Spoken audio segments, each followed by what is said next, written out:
দেখেন আমেরের জীবনে অনেক বড় স্বপ্ন ছিল, সে হজ করতে যাবে, সে কাবাগর তাওয়াফ করবে, এটা তার স্বপ্ন ছিল। এবং গত পরশুদিনই তার হজের ফ্লাইট ছিল। সে যখন এয়ারপোর্টে আসলো, পাসপোর্টে নিরাপত্তাজনিত কিছু সমস্যার কারণে তাকে একটু দাঁড় করিয়ে রাখা হলো। সমস্যার সমাধান যখন হলো, তাকে যখন ছেড়ে দেওয়া হলো, তখন আসলে অনেক দেরি হয়ে গেছে। কারণ আমেরের সাথে অন্যান্য যে হজ যাত্রী তারা এতক্ষণে বিমানে উঠে গেছে এবং বিমানের দরজা ভিতর থেকে বন্ধ করে দেওয়া হয়েছে। তখন সেই এয়ারপোর্টের অফিসাররা সেই পাইলটের সাথে কথা বললো, পাইলটের সাথে যোগাযোগ করলো, পাইলটকে বলল যে দেখেন একজন হজ যাত্রী নিরাপত্তাজনিত কিছু সমস্যার কারণে বিমানে উঠতে একটু দেরি হয়ে গেছে, তাকে একটু বিমানে উঠিয়ে নেন, সে বিমানে উঠতে পারে নাই।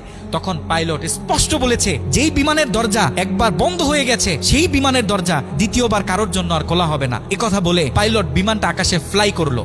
সেই অফিসাররা তখন আমেরকে বুঝাইতেছে, দেখো বিমান তো চলে গেছে, তুমি আর যেতে পারবে না, তুমি বাড়িতে চলে যাও, নেক্সট টাইমে তুমি হজে যাওয়ার জন্য ট্রাই করো। তখন সে আমাদের মুসলিম ভাই, সে হজ যাত্রী, সে কি বলেছে জানেন? সে বলেছে আমি আমার রবের উপর পরিপূর্ণ তাকওয়া রাখলাম, আমি আমার রবের উপর পরিপূর্ণ আস্থা রাখলাম, আমি হজ করেই বাড়িতে ফিরবো, হজ না করে আমি বাড়িতে ফিরবো না। কথা বলে সে এয়ারপোর্টে দাঁড়িয়ে রইল। ঠিক কতক্ষণ পর সেই বিমান থেকে এয়ারপোর্টে মেসেজ করা হলো যে বিমানের ভিতরে যান্ত্রিক সমস্যা দেখা গিয়েছে, খুব ইমার্জেন্সি, বিমানটা সেই এয়ারপোর্টে ল্যান্ড করতে হবে। বিমানটা যখন এয়ারপোর্টে ল্যান্ড করা হলো, যান্ত্রিক যে ত্রুটি, এই ত্রুটিগুলো যখন সমস্যার সমাধান করা হচ্ছে, তখন সেই অফিসাররা সেই পাইলটের সাথে কথা বলেছে যে দেখেন কোনোভাবে এই যাত্রীটা একটু নেওয়া যায় কিনা, সে তো হজ করার উদ্দেশ্যে বাড়ি থেকে বের হয়েছে, সে তো বাড়িতে যেতে চাচ্ছে না, হজ না করে তাকে একটু নিয়ে নেন। তখনও সে পাইলট বলেছে যে না।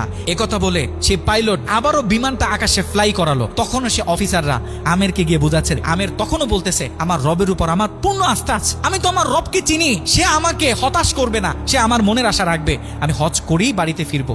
কথা যখন বলতেছে, এর ঠিক কিছুক্ষণ পরে আবারও সেই বিমান এয়ারপোর্টে মেসেজ করলো যে বিমানের ভিতরে এখন আগের চেয়ে বেশি কিছু যান্ত্রিক ত্রুটি দেখা গিয়েছে, বিমানটা আকাশে ফ্লাই করতেছে না, বিমানটা এমার্জেন্সি, আবার এয়ারপোর্টে ল্যান্ড করতে হবে।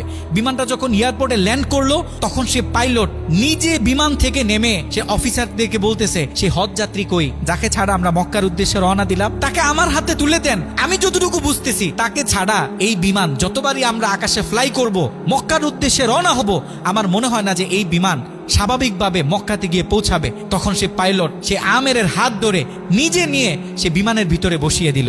দেখেন আল্লাহ পাক তো স্পষ্ট বলতেছে ওয়ামান ইয়াতাওয়াক্কাল আলাল্লাহি ফাহুয়া হাসবু, যে আমি আল্লাহর উপর তাওয়াক্কুল করবে তার জন্য আমি যথেষ্ট, যত বড় বিপদ হোক।